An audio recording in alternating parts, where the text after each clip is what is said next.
1960 চনত শ্ৰী শ্ৰী মানিক বাবাই ইয়াতে আশ্ৰম স্থাপন কৰিছিল, বন্তি এশ জ্বলাইছিল।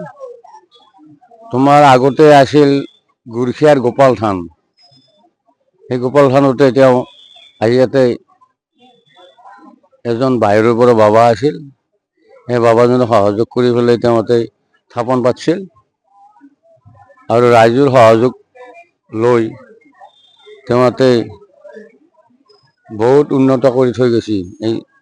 সেই এটা সময়ত তাতে বাঘ, ভালুক, হাতী সকলো জীৱে আছিল। সেই সময়তে ইয়াতে বাবাই এই জংঘলৰ মাজতে এই বন্তি জ্বলাই থৈ গৈছে তেখেতে। গতিকে তেতিয়াৰ পৰা অনুষ্ঠানবিলাক চলি আছে। এই ভীষ্ম একাদশী অনুষ্ঠানটো এই 60 চনৰ পৰা ইয়াতে চলি আহি আছে। বহুত আছে আৰু মুঠে নাই বুলিও ক'ব পাৰি। তাৰমানে এইখন ৰিজাৰ্ভ, গৌচৰণীয়া ৰিজাৰ্ভ। ইয়াতে বহুত মাটি আছে, কিন্তু চৰকাৰে এইটো মানে একো বস্তু দিয়া নাই, চৰকাৰে দিয়া নাই। তথাপি আমাৰ 4 বিঘা 2 কঠা মাটি এনেই খাজনা ভৰা কৰি এটা ৰাস্তা দিছিল। মূলতে কিন্তু 16 বিঘা মাটি আছে আমাৰ কম্পাউণ্ডত, আশ্ৰম কম্পাউণ্ডত 16 বিঘা মাটি আছে। 4 বিঘা 2 কঠা মাটি চৰকাৰে দিছে আশ্ৰমৰ নামত, বাকীখিনি হোৱা নাই। মই 2000 চনৰ পৰা 2012লৈ সুদীৰ্ঘ 12 বছৰ কমিটিৰ সভাপতি হিচাপে কৰ্ম কৰি আছোঁ আৰু তেতিয়াৰ পৰা এতিয়ালৈ মই নিৰ্বিচ্ছিন্নভাৱে আশ্ৰমৰ উন্নয়নৰ কাৰণে হওক, সামাজিক দিশতে হওক, ধৰ্মীয় দিশতে হওক, মহত্বপূৰ্ণভাৱে ইয়াত মানে সন্মিষ্ট হৈ আছোঁ।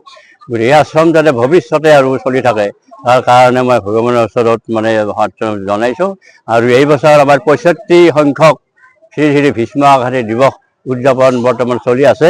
আমাৰ ৰাতিপুৱা গীতা পাঠৰ শেষ হ'ল, এতিয়া আমাৰ ধৰ্মীয় যিটো এখন মানে সভা, সেই সভা এতিয়া অনুষ্ঠিত হ'ব আৰু সেই সভাখনতে মই আজি সভাপতিত্ব হিচাপে কৰ্ম কৰিম। আৰু পৰিচালনা কমিটিয়ে মোকে যোৱা বছৰ মোক কৰিছিলে সভাপতি হিচাপে এই ধৰ্ম শ্ৰেণীৰ সভাৰ, আৰু এই বছৰ মোকে মানে দায়িত্ব দিছে। অৱশ্যে মই অলপ আচৰিত হৈছোঁ, কাৰণ একেৰাহে 2 বছৰ মোক দায়িত্ব দিয়াৰ কাৰণে হয়তো কিছু মানে বা ভকতে হয়তো অলপ বিৰূপ হ'ব পাৰে যে একেজন মানুহকে কিয় দি থাকিব লাগে, ঠিক তেনেকুৱা এটা ভাৱ মোৰ মনত মানে এটা উদয় হৈছে। তথাপি তেখেতসকলে যাতে মোক মানে আৰু এটা কিবা থকা বুলি ভাবি যদি এইটো কৰিছে, তেখেতসকলক মই ধন্যবাদ দিছোঁ। আৰু আশ্ৰমৰ মানে অহা প্ৰজন্মই যাতে এই আশ্ৰমৰ গতি, এই আশ্ৰমৰ ধাৰ্মিক পৰিৱেশ, এই আশ্ৰম উন্নয়ন তেওঁলোকে চলাই থাকিব পাৰে, তাৰ কাৰণে তেখেতসকলক মই আশীৰ্বাদ দিছোঁ ভগৱানৰ চৰণত। কৃষ্ণ হৰি। যিকোনো খবৰৰ বাবে যোগাযোগ কৰক 7099017330 লগতে 7099017110 নম্বৰত।